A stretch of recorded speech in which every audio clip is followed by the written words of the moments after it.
Welcome to the Tech Egg. Don't get scrambled. Enjoy the video. You begin by ensuring hardware and drivers are ready. First, plug in speakers or headphones and set physical volume. Make sure system volume isn't muted. Next, open Device Manager and look under Sound, Video, and Game Controllers to identify the active device. Once identified, download the matching driver package from the manufacturer using another machine if needed. Make sure you choose the driver for Windows 7 32-bit or 64-bit. This prevents incompatible installs and saves time later when you update. Now replace and configure the audio driver. Uninstall the existing audio driver in Device Manager, check Delete Driver Software if present, then reboot so Windows clears old files. Once restarted, run the new driver installer as administrator. Follow prompts, accept any firmware or codec offers, and reboot when the installer finishes to finalize changes.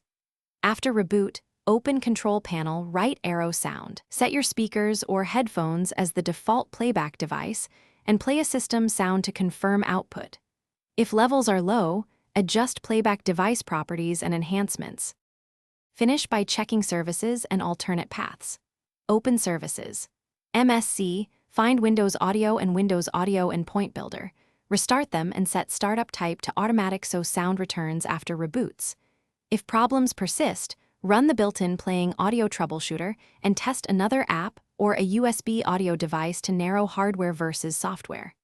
If still silent, use System Restore to revert to a working point, or uninstall and reinstall the Windows 7 audio drivers cleanly.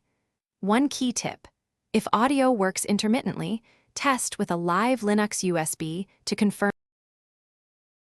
Thanks for watching. Consider subscribing if I helped unscramble your problems.